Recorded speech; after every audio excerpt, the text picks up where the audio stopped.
बिस्मिल्लाहिर्रहमानिर्रहीम। Dear students and viewers, अस्सलाम वालेकुम। उम्मीद करता हूँ आप सब खैरियत से होंगे। आज की वीडियो ला गैट के उन तलबा के लिए है जो गैट का टेस्ट देना चाहते हैं।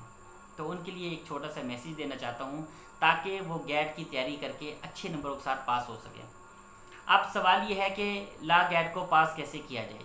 इसके 3 ही बुनियादी उसूल हैं जिनको अपना के आप न सिर्फ ला गैट को पास कर सकते हैं बल्कि एक अच्छे कामयाब वकील भी बन सकते हैं।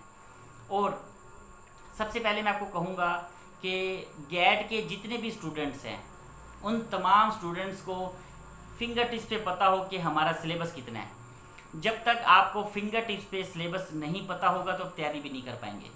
अभी भी ला के बहुत सारे स्टूडेंट्स हैं जिनको सिलेबस का नहीं पता, उन्होंने बस एक कॉपी करवा के रखी हुई है जी ये सिलेबस है, लेकिन वो उनको खोलते तक नहीं आ कि आखिर इसका सिलेबस है कितना।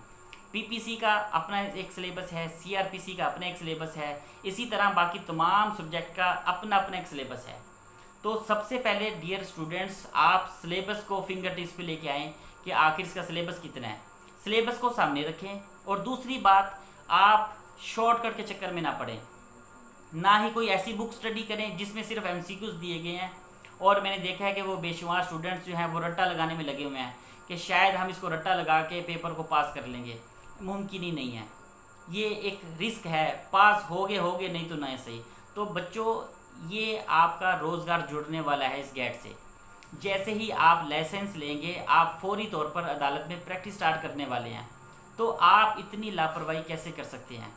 आप ये सोचकर गैट का टेस्ट दीजिए कि ये हमने आखिरी दफ़ा देना है और इसके फौरी बाद हमने अदालत में प्रैक्टिस के लिए जाना है। और जब आप बतौर अप्रेंटिसशिप के लिए जाएंगे कोर्ट में, तो जब आपको लॉ की नो हाउ ही नहीं पता होगा तो आपको शर्मिंदगी का सामना होगा। तो बेहतर है ला गैट को आप फर्स्ट अपॉर्चुनिटी समझकर इसको क्लियर करें कि ये हमें एक गोल्डन अपॉर्चुनिटी है कि एलएलबी को रिवाइज़ करने का भी मौका मिल रहा है। तो इसके लिए शॉर्टकट कोई भी नहीं है। ना ही एमसीक्यूज़ की बुक लें, ना ही वन लाइनर के चक्कर में पढ़ें, बल्कि आपके लिए ज़रूरी है कि तमाम सब्जेक्ट के आप बेयर एक्ट खरीदें और अपडेटेड बेयर एक्ट लें और आप उसको सेक्शन वाइज पढ़ना शुरू करें। जब आप बेयर एक्ट ले लेंगे, सेक्शन वाइज पढ़ना शुरू कर देंगे, उसके बाद आप उसके इंग्रेडिएंट्स निकालना सीखें। जब आप एक सवाल के इंग्रेडिएंट्स निकाल लेते हैं तब आप 100% गैट का टेस्ट देने के लिए आप रेडी हो जाते हैं। अब सवाल ये पैदा होता है कि इंग्रेडिएंट्स कैसे निकाले जाएं, कैसे पता चलेगा कि एक सवाल में कितने इंग्रेडिएंट्स हैं। लेट अस सपोज कि कत्ल को हम ले लेते हैं। कत्ल की कितनी काइंड्स हैं सब जानते हैं कि 4 हैं, लेकिन अब ये 4 किस्में हैं कौन कौन सी? जैसा कि कत्ल अम्द है, कत्ल शबीह अम्द है, कत्ल ख़ता है और कत्ल बिस्सबब है।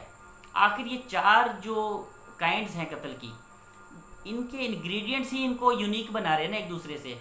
वरना हम कैसे समझ लेंगे कि ये कत्ल अम्द है, ये शबीह अम्द है, या ये ख़ता है, या ये भी सबब है? तो हमें कैसे पता चलेगा? तो ये सिर्फ हमें तब ही पता चलेगा जब हम तमाम काइंड्स के इंग्रेडिएंट्स निकाल लेंगे। जब हमें पता होगा कि इसके ये इंग्रेडिएंट्स होंगे तो कत्ल अम्द बनेगा, अगर इसके ये इंग्रेडिएंट्स होंगे तो ये कत्ल ख़ता बनेगा। इसी तरह डियर स्टूडेंट्स, तमाम क्वेश्चन के आप इंग्रेडिएंट्स खुद निकालें, अपने नोट्स खुद तैयार करें, उसके एमसीक्यूज़ खुद बनाइए और एक सवाल को आप मुख्तलिफ एंगल से देखें। और जब ये आप काम कर लेंगे उसके बाद अब आप पढ़ें एमसीक्यूज़, फिर आपको लगेगा कि हाँ अब आपकी तैयारी कितनी % है। लेकिन जब आप बेयर एक्ट को छोड़ के डायरेक्ट आप एमसीक्यूज़ में आते हैं तो फिर आप नाकामी की तरफ चले जाते हैं। तो इसका बेहतर तरीका तो यही है कि सबसे पहले आप बेयर एक्ट को पढ़ें और उसको समझें, उसके इंग्रेडिएंट्स निकालें, देन आप एमसीक्यूज़ या वन लाइनर की तरफ आइए। तो उम्मीद करूँगा अपना आप ख्याल रखेंगे और इसको तैयारी को कंटिन्यू रखेंगे और बेयर एक्ट को थोरोली पढ़ेंगे। अपना ख्याल रखिएगा। अल्लाह हाफिज़।